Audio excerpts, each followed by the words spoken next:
Good afternoon, everyone. Thank you for being here. My name is Liz McGill. I'm the Dean of the Stanford Law School, and I'm delighted to welcome you to the third annual celebration of the Bright Award for Environmental Sustainability at Stanford University. I want to thank everyone who was involved in making this day possible and the event itself happen, including the faculty and students, I think all of whom are here, who served on the committee that advised in the selection of the Bright Award winner. I want to especially thank the Bright family, who should be sitting in the front row, but are sitting there in the back row. I know Ray's brothers, George and Mike, and their longtime family advisor, Alan Markle, are here in the back row. Thank you for your support and your advice and helping us with this award, and for being here today as well. Ray Bright was the son of a park ranger. He grew up loving the outdoors. His passion for the environment carried on throughout his life, and he and his wife, Marcelle, made frequent visits to Yosemite, Death Valley, and many other natural wonders of the world in this country and in others. Ray graduated from the law school in 1979. He had a successful legal career, and he and Marcelle wanted to give back by supporting the teaching and the research at Stanford in environmental law and policy, and also recognizing people from around the world who were engaged in and succeeding at efforts to create a sustainable world. 2 years ago, we were delighted and honored to be able to recognize the first Bright Award winner, Tasso Azevedo of Brazil, whose leadership led to an 80% reduction in the rate of deforestation in the Amazon and a 35% reduction in that country's greenhouse gas emissions. Last year, we awarded the Bright Award to Art Sterrett of British Columbia. Art helped build a coalition of First Coastal Nations that successfully negotiated an agreement with the government to preserve the Great Bear Rainforest and create at the same time jobs for tribal members as part of a sustainable economy. This year's winner of the Bright Award is, as you will soon see, a very worthy successor to these extraordinary individuals. To introduce her work to you, we have a video that you'll enjoy.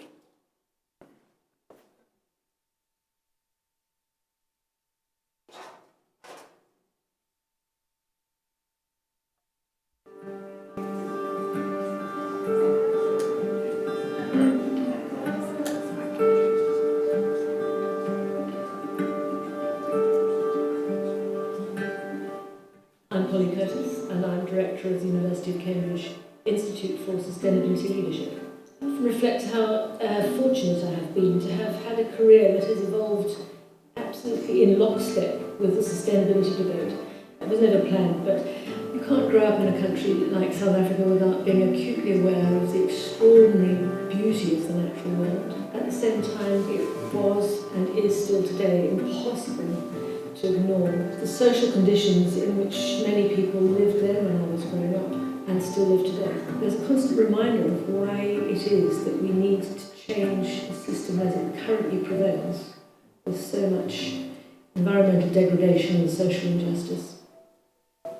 The Bright Award is an award in environmental sustainability. The goal is both to recognize the amazing work that the recipients have done, but also shine a light on it in hopes that it will extend the influence of that work. One of the very impressive things about what Polly has been able to do is using her capacity to create relationships between universities, governments, and the private sector. She has the support of the highest levels of government in England. She's the support of the Prince of Wales, and she is, of course, situated at one of the world's best universities.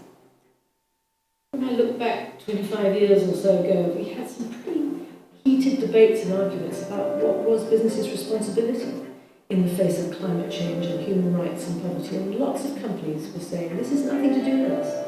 This is the responsibility of government. Our job, in the usual saying, the business of business is business. Our job is to meet the needs of our shareholders. Well, I think you wouldn't find many leading businesses taking quite such a simplistic view of the world today. We're very lucky to have the British Antarctic Survey right on our doorstep here in Cambridge, and for many years we've been bringing business leaders here to confront the science of climate change, and really importantly, to hear it from real-life climate scientists. One of the most compelling things that we show them are the ice cores that we have here. And from the ice cores, we're able to determine what the climate's been like in the past. we can see that the carbon dioxide levels in the atmosphere have varied within set bounds for that 800,000 years, and then you look at recent times and the carbon dioxide is far outside those bounds. And it really brings home to people, and they can see it with their own eyes, just what radical changes we're making to the Earth system. It can be very disturbing to spend time with scientists, with climate scientists in particular.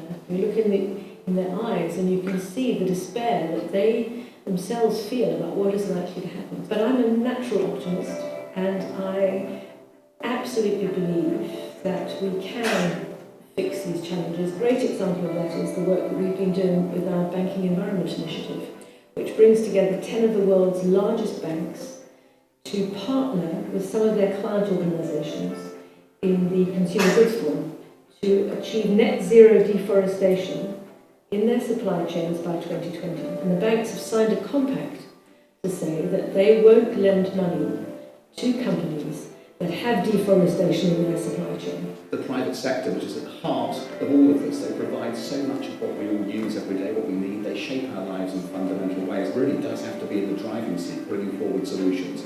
That's beginning to happen. We've got far further to go. But if you look back over recent years, you can see that the Institute for Sustainability Leadership has really been one of the big horses pulling this cart of corporate sustainability. We've learned over the years that there isn't very much point in asking businesses to do things because it is morally the right thing to do. We have to find a way of helping leaders, in companies in particular, to do the right thing because it is absolutely the most logical, commonsensical thing to do. It's in their own interests to find that convergence between profitability, which they must have, and sustainability, which by definition we must have. Developing leaders that have an understanding beyond the profit and loss account of their business, have an understanding on how they impact not only the company balance sheet, but also natural balance sheets, social balance sheet, is the aspects that I think the Cambridge Institute for Sustainability Leadership really have opened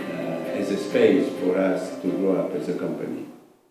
What Courtice is doing is very much of a piece with what Stanford tries to do, which is she's harnessed the knowledge that researchers at a great university produce and turned it into practical solutions for problems in the world. The Bright Award is such a distinguished award, will attract attention in a way that I could never have done, that we could never have done without this extraordinary opportunity. So I'm personally immensely grateful. Polly has been one of the unsung heroes of the sustainability movement. She's been battling away on this subject for more than a quarter of a century, and without any real personal profile, has literally changed the whole nature of this discussion. I feel really sad that my children won't inherit as good a world, in effect, as I inherited. But I have to hope that the kind of leadership that we're trying to foster now will gather momentum, will gain strength, and in the next generation of leaders will offer an absolute determination that this is not an inevitable way for us to live on this planet. So my dream would be to have people who are self-confidently, ambitiously, determinedly driving us in a direction of living in a more sustainable world on this precious planet.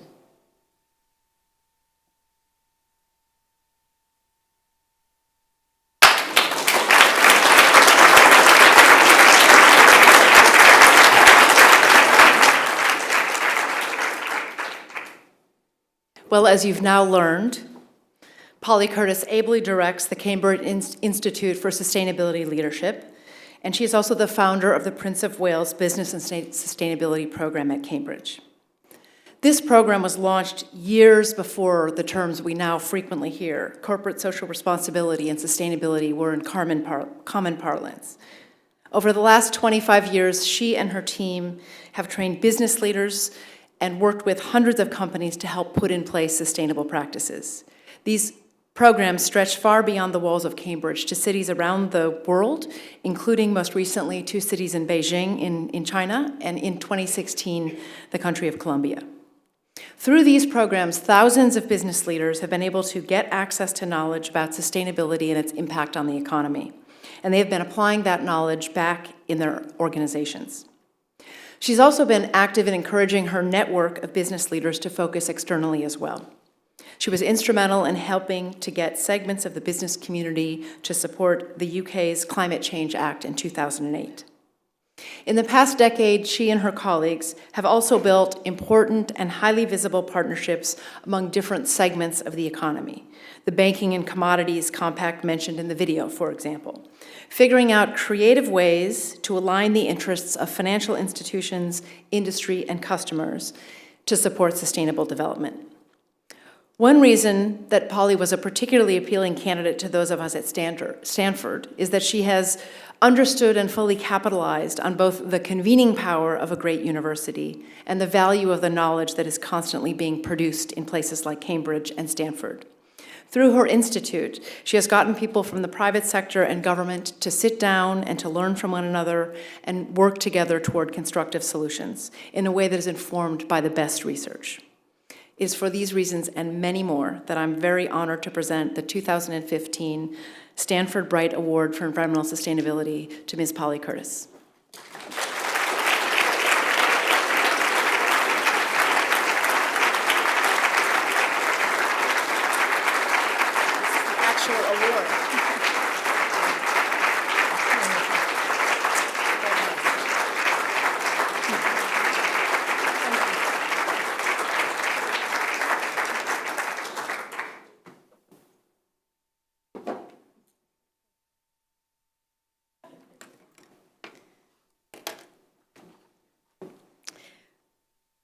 Well, good evening, ladies and gentlemen. And I'd like to start by saying my warmest thanks to the Bright family, to the Stanford Law School, and to the selection committee for honouring me with this award, this wonderful award. Quite apart from anything else, this award has brought me here to Stanford, where I've had the most amazing day, meeting faculty, some amazingly inspiring students. We've had just the most wonderful day today, and including visiting the campus and seeing the extraordinary work that's being done here in terms of environmental sustainability. I'll be going back to Cambridge filled with ideas and suggestions for what we ought to be doing. But I suppose one of the things that has been so inspiring for me is the extent to which we have so much common ground between our two institutions. And I know this will lead to many, many opportunities for us to be much more collaborative in the years to come. So thank you, even just for that opportunity that you have given me through this award. I suppose I have to admit it's really hard to describe the astonishment I felt when I got your letter, Dean McGill. When I had convinced myself that it was real, I have to admit that my second reaction was to recoil from being so publicly thrust into the limelight in this way. I've always preferred to shine a light on the big issues and challenges that we face, and then to find the people that I believe could make the best impact, to drive the change, use their power and influence to drive the change that we need. So I certainly was quite daunted at the prospect of coming here today. But fortunately, a much more powerful force took over. I lead an organisation that is on a mission. And from the minute I realised what this award was all about, I knew that it would help make an enormous difference to my organisation. And you couldn't have picked a better moment in the sustainability movement to honour me and my organisation with this award, because 2015 is a year that I hope will be remembered for many years to come as the point at which we arrived at a real shift, a turning point in our determination to tackle some of these huge social and environmental challenges that we face. This year we've already had 3 major UN gatherings which are showing us the direction of travel. The Sendai framework for disaster risk relief was agreed in March. We had the Addis deal on financing global development in the middle of the year. And just last week in New York, the UN General Assembly formally adopted the new Sustainable Development Goals designed to end poverty and hunger by 2030. And of course, in just 10 weeks' time, in December in Paris, the world will come together and we must hope agree meaningful action to limit the worst effects of climate change. But of course, few of us can have any illusions that these big global gatherings can achieve by themselves the outcomes we so badly need. But I think we have to have hope, because behind these high-profile events, I believe, lies an unstoppable force, a gathering chorus from all walks of life, from civil society, from faith groups, from young people, from business community, from academia, and from the millions of people all around the world whose voices are so often unheard. I think that there is a rising demand from around the world demanding with increasing intensity that our leaders take action to deal with the forces that are so destructive to the natural world and to humanity. These issues and these forces really are what lie at the heart of my work. And this afternoon I've been asked to say a little bit about myself and about my organisation, the Cambridge Institute for Sustainability Leadership. As you've heard, I grew up in South Africa on a small farm overlooking the Atlantic on the slopes of Table Mountain. Table Mountain, as I'm sure you all know, is one of the great natural wonders of the world. I left Cape Town shortly after completing my first degree in archaeology in order to read history at Cambridge, and I have remained in England ever since. But to this day, I regard that mountain, Table Mountain, as my spiritual home, and I return to its heights whenever I can.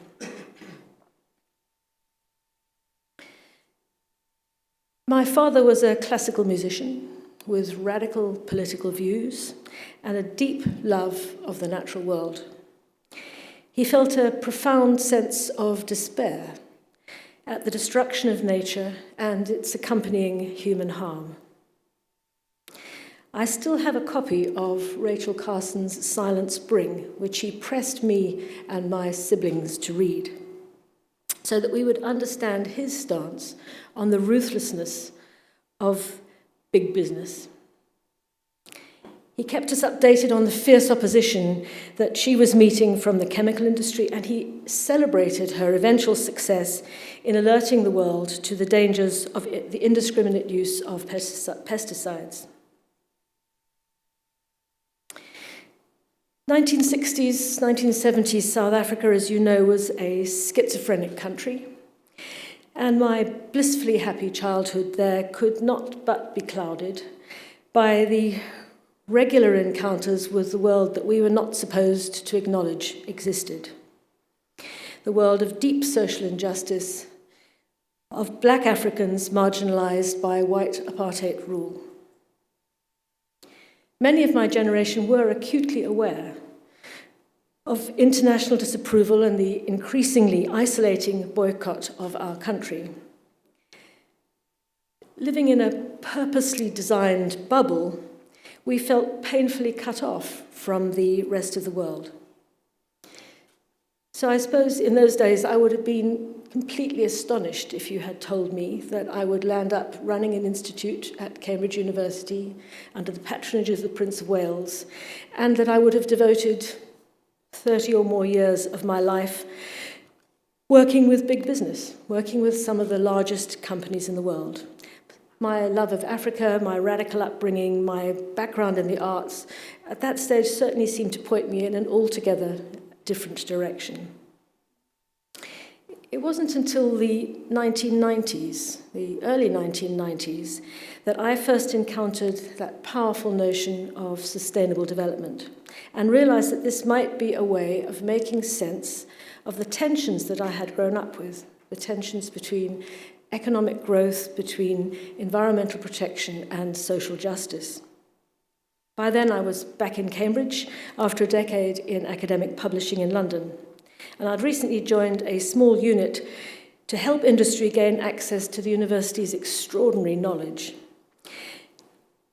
And originally the idea was that we would do this through offering technical short courses. Well, I quickly realized that many of the business leaders that I was encountering were not looking for training at all. What they were looking for, what they were grappling with, as I came to realize, lay in the rapidly globalizing world around them. Many of the old certainties about markets, consumers, and the regulatory environment no longer applied, and civil society organizations were capitalizing on the communications revolution and the advent of the internet to hold companies to account in ways never before experienced. Environmental shocks and their associated human tragedies were coming thick and fast, beginning in the late 1980s with first Bhopal, then Chernobyl, Exxon Valdez spill, and scientists were starting to raise the alarm about climate change, with the first IPCC report published in 1989. What these business leaders needed was insight into how to deal with this volatile, complex, and uncertain world.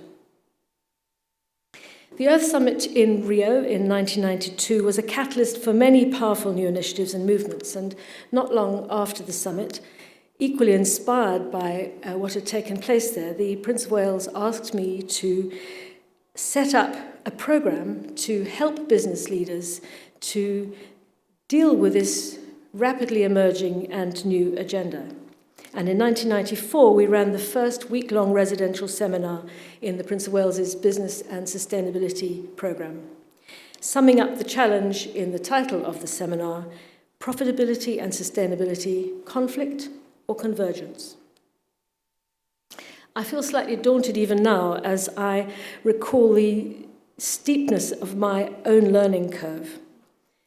But I also remember the sense of shock that I encountered as, working with the experts in Cambridge and from elsewhere, I realized this stark reality of what the data and the science was telling us. For the first time, I really appreciated the despair that my father felt, only the story was so much worse than I think he ever imagined. But most of all, I look back with awe at the sheer passion and determination of those that I was working with to change things for the better. And amongst those, of course, the Prince of Wales, who I think has proved to be a visionary leader, far ahead of his time, constantly pushing beyond the boundaries of convention to challenge the way we see things, to challenge what we do, utterly determined to change things for the better. It's worth remembering, as Dean McGill said, that all of this was taking place long before corporate social responsibility, let alone sustainability, were commonplace in business, and more than a decade before Al Gore's An Inconvenient Truth popularized the reality of climate change. I remember only too well those heated debates that we had in the seminars with business leaders who did take that Friedman-esque view that the business of business is business, that this was agenda, this dealing with climate change, with poverty, with so much of these, what we now regard as mainstream business issues. In those days, their view was that this simply was nothing to do with business. It was the province of government, and government needed to deal with it. And that program, the Business and Sustainability Program, was the springboard from which we were able to transform ourselves into an institution within the University of Cambridge focused entirely on sustainability leadership. From just 3 people in 1988, we now have 70 people working in Cambridge. We have an office in Brussels because of our work with the policy community. And of course, we have an office in Cape Town because that was one way of getting back to the mountain. We do real work there. It's not just a mountain climbing expedition. Our work has evolved over the years closely in line with the sustainability debate and has taken us far beyond the walls of Cambridge into cities in Beijing, Guangdong. We're about to run a program in Colombia to help build the links between sustainability and the peace process, so vital to that nation's future. As the sustainability movement has gathered momentum, so our graduate and executive programs have attracted ever more talented and highly motivated individuals from a wide variety of sectors and countries committed to building sustainability expertise and leadership skills. Our role is to challenge leaders to respond to the evidence before us, to make decisions based on the latest and best science, and to build on the experience of those who have developed more resilient business models that simultaneously meet our social and environmental ambitions.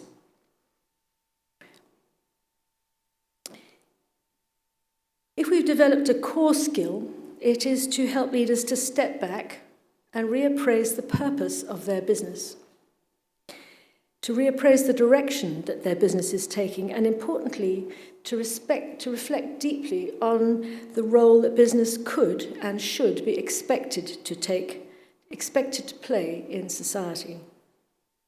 Today, as you've heard, we have an influential network of some 7,000 leaders, alumni who, to one degree or another, have been woken up to the crisis that we are all part of, and who have been inspired by the endless possibilities that they have discovered that an alternative approach might offer.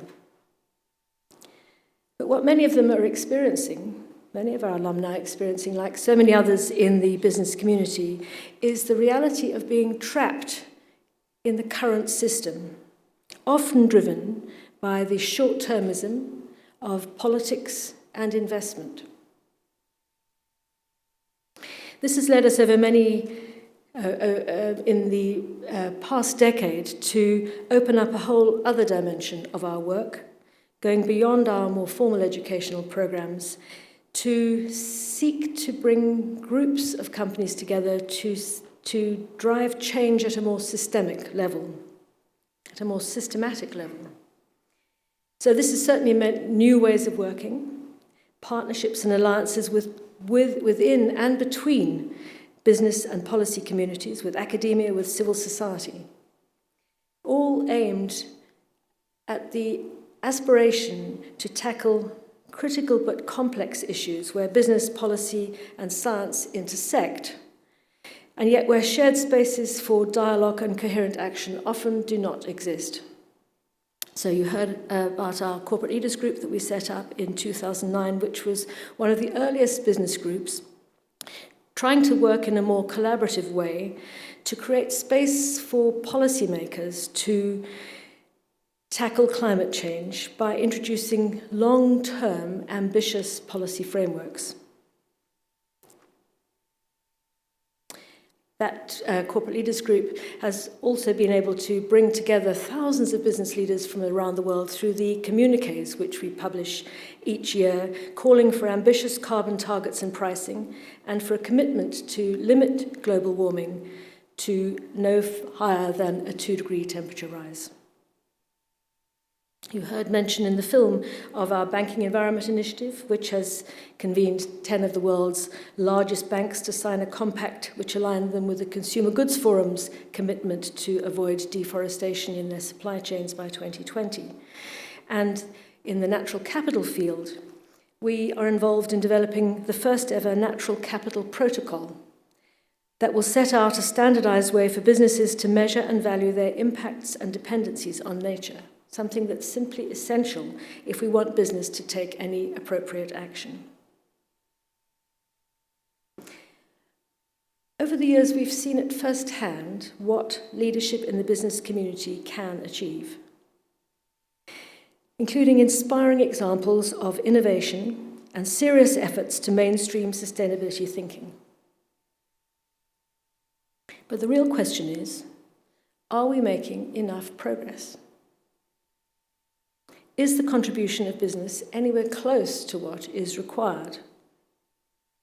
And can the economy in its current form deliver what the world needs in terms of sustainable development? Our conclusion is that while there is a vast amount more that business could and should do, there are limits to how far it will be able to go without a fundamental redesign of our economy, where business, finance, and the policy community work together to tilt the game in favour of sustainability, in favour of business models which create prosperity and provide decent jobs without eroding the natural and social capital upon which they depend.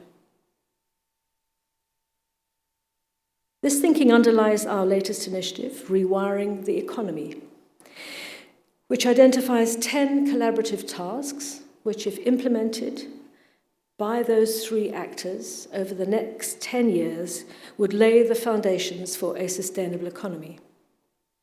Tasks, for example, which encourage investors to use their influence to drive long-term, socially useful value creation, and which encourage companies to broaden their measurement and disclosure frameworks. These are not tasks which we at the Institute have set ourselves to tackle, but rather we offer them as a compass and a framework against which to test strategies and decision-making. I mentioned earlier that my father was a musician.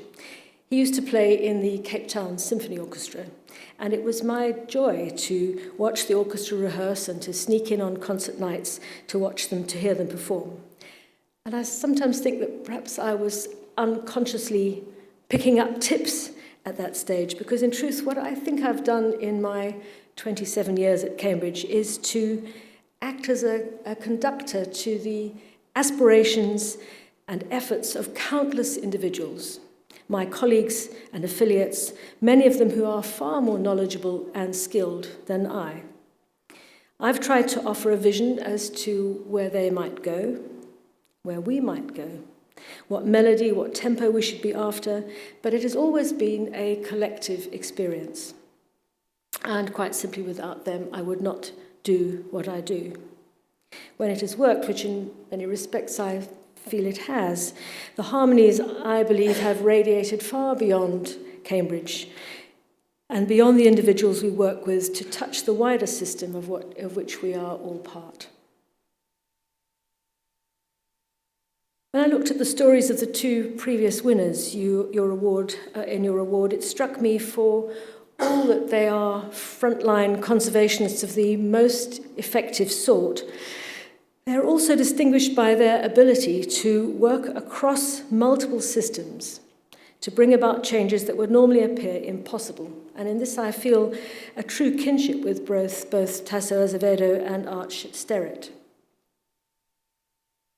The shifts my institute has been able to facilitate over the years have often run against the grain of mainstream business sentiment. And let's face it, against the grain of much mainstream business school teaching too. This has sometimes been quite challenging for us, but mostly it's opened up a whole world of possibilities, enabling us to bring together the thinking and practice of people from hugely disparate backgrounds to find a constructive way through our most complex and most intractable problems. There are constant reminders around us of just how far we still have to go. But I'm an optimist, and I believe that we will sum up the will to make the profound changes that we need. You have picked me out as a sustainability leader, and I am delighted to be here this evening and to accept the recognition that our work has in some small way helped to develop a new type of business leadership that will shape a viable future for us all. The fact that in doing so, I and my institution have come to your attention from the other side of the world is just wonderful, and I am more grateful than I can say. Thank you.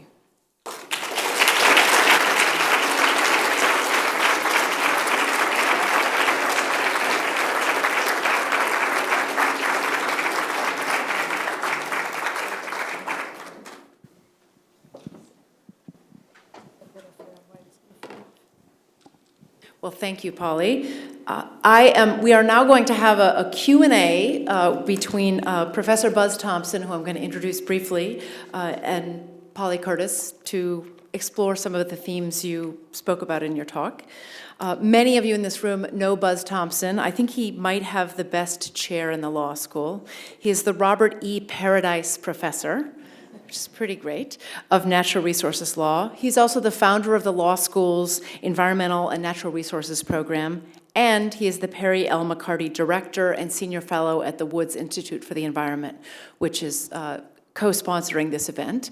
And among many other things that Professor Thompson does, he chaired the committee that looked into individuals in Europe and helped find us Polly Courtice. So, Professor Thompson.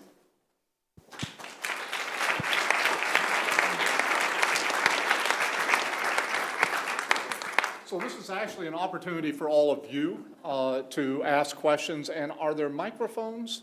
So there are microphones for both sides of the room. So I would encourage you to start thinking about questions. And if you have a question right away, if you could raise your hand so we could begin circulating the microphones. But before the first question, I was just wondering, given that there are a large number of students in the room today, if you had any advice for students who, like you, are convinced that we need to be pursuing sustainability in the world today, and that the corporate community is essential in actually achieving sustainability. Well, I'm absolutely convinced that we won't fix the problems we face without the corporate community.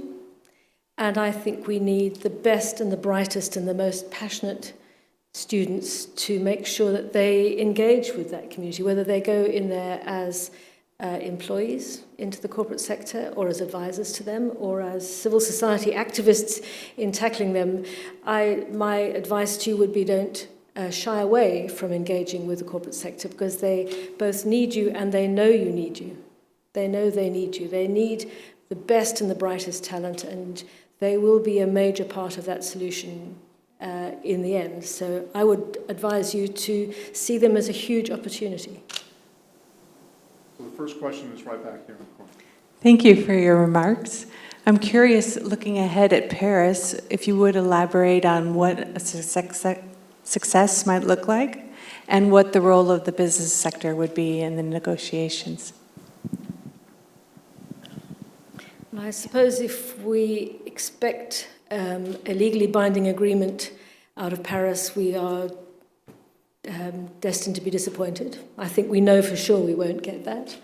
But I think that much of the success of Paris has already begun to appear. We have an extraordinary number of countries that have already put forward their commitments. Clearly, the commitments that the countries are making won't get us to that maintaining below 2 degrees, but there are a very large number of countries all around the world that have actually started to make that shift towards the decarbonisation of our economies. I think the corporate sector has played an important role in the lead-up to the negotiations. Clearly, they will be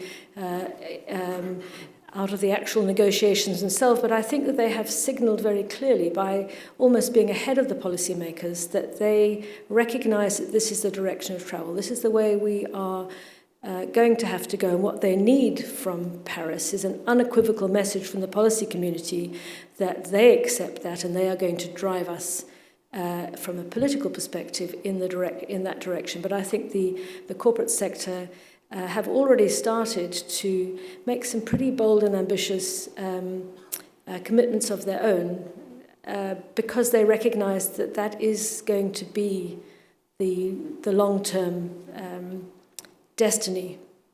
So finding opportunities, finding ways of being able to seize the opportunity and the competitive advantage has already started to take root in the corporate sector. I think we'll get some useful commitments, but not the kind of legally binding agreements that we might have hoped for in an ideal world. Next question is right over here.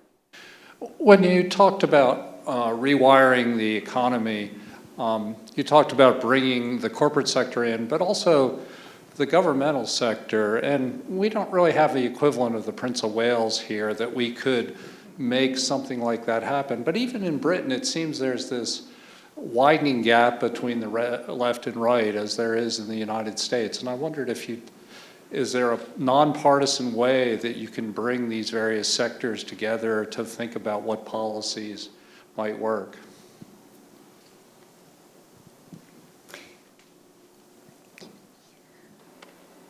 I think that one of the opportunities that the business community has, it's clearly, it's different in different parts of the world, where the corporate sector aligns itself with one or other political party. That's not necessarily the case all around the world. Certainly we've seen in Europe that the business community has been able to help create political space for some of those decisions to be made in a non-partisan way.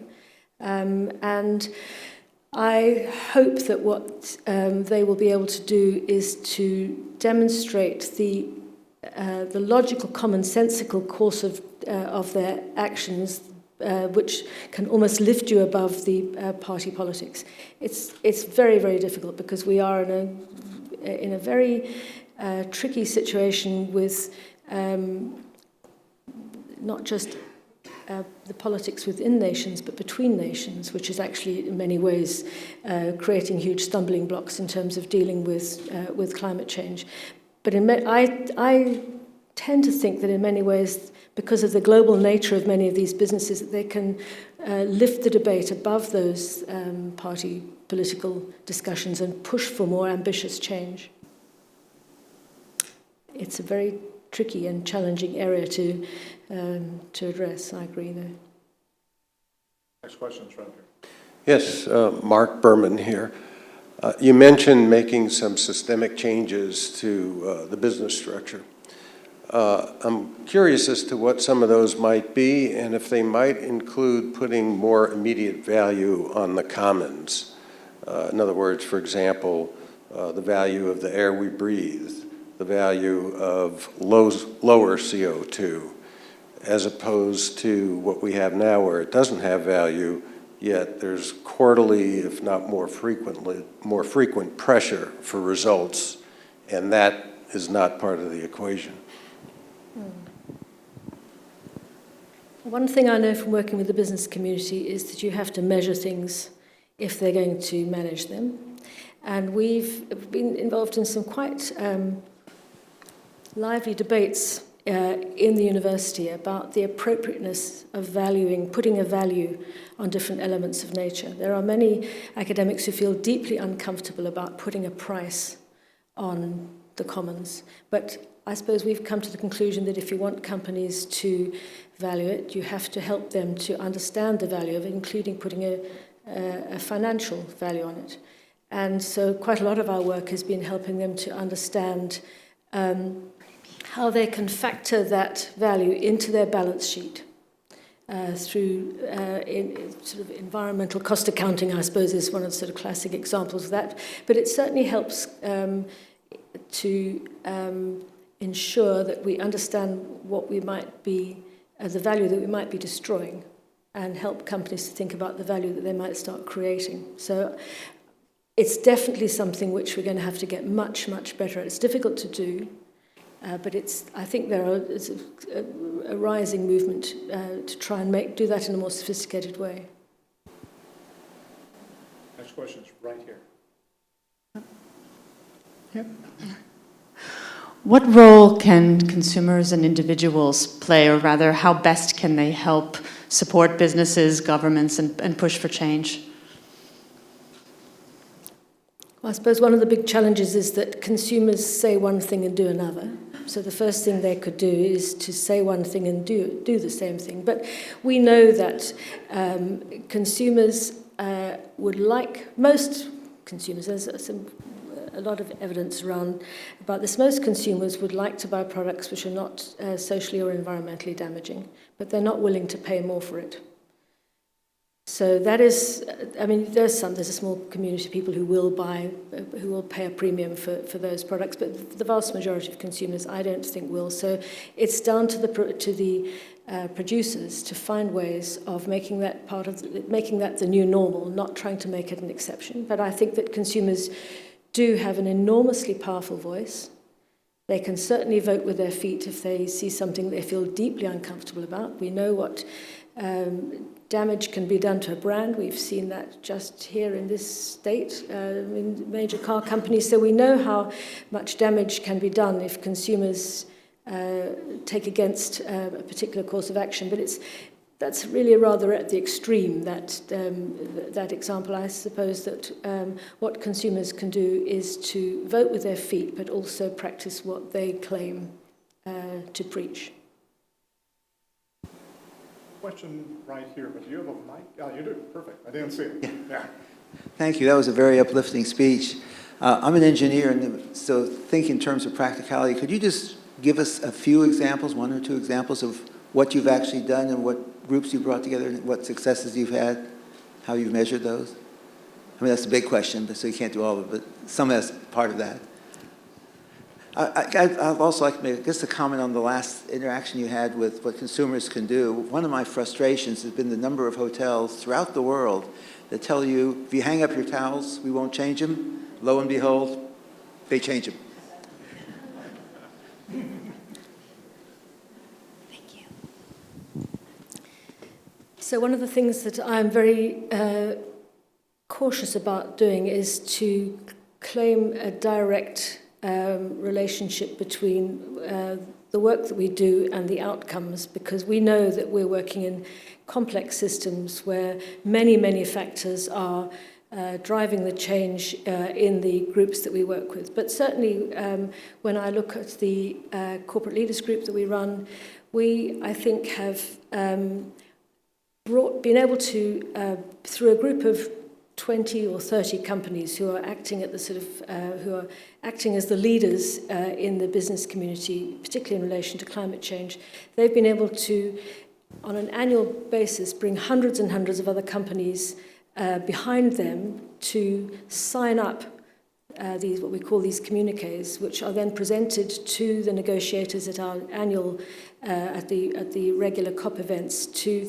signal that the business community is behind ambitious change. It's very, very difficult if you're in the policy community, if you have a business voice which is arguing this is anti-business, anti-progressive. And so what we've tried to do is to swing a significant number of companies behind ambitious change. And that corporate leaders group, which has been running now for 10 years, if you talk to the European policymakers, they would freely admit that some of the policy changes that they've been able to drive through in the European Union couldn't have been achieved if they hadn't been able to point to at least a significant number of companies who are powerfully in favor of that change.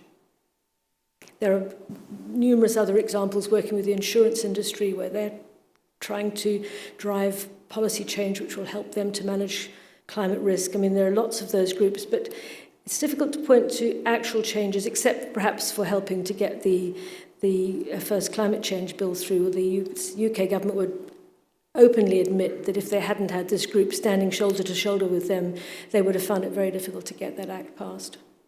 I think there's a question back there. So thank you and congratulations. I was curious if you could address what strategies your organization's developing for small and medium-sized businesses, particularly in the global south, because that's really a sustainability challenge. Definitely.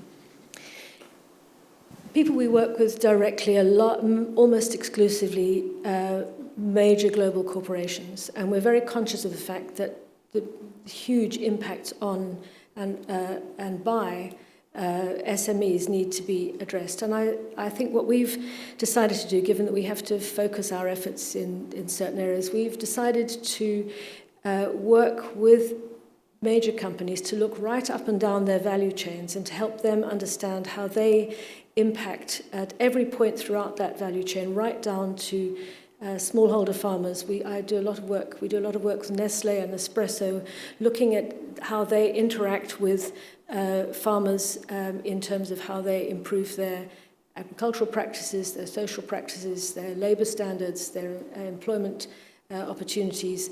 So we see ourselves as working indirectly through the big companies right down that supply chain, and critically that is a very important way of reaching into the developing world. Question is right here, and this will probably be the last question. Okay.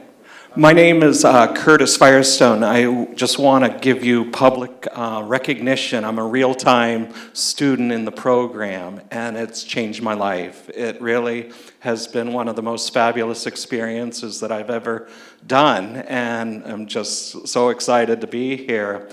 My question is, we're in Silicon Valley, and would be very curious to hear what your opinion is about the role of innovation, entrepreneurship as part of the equation for bringing about solutions to the problems.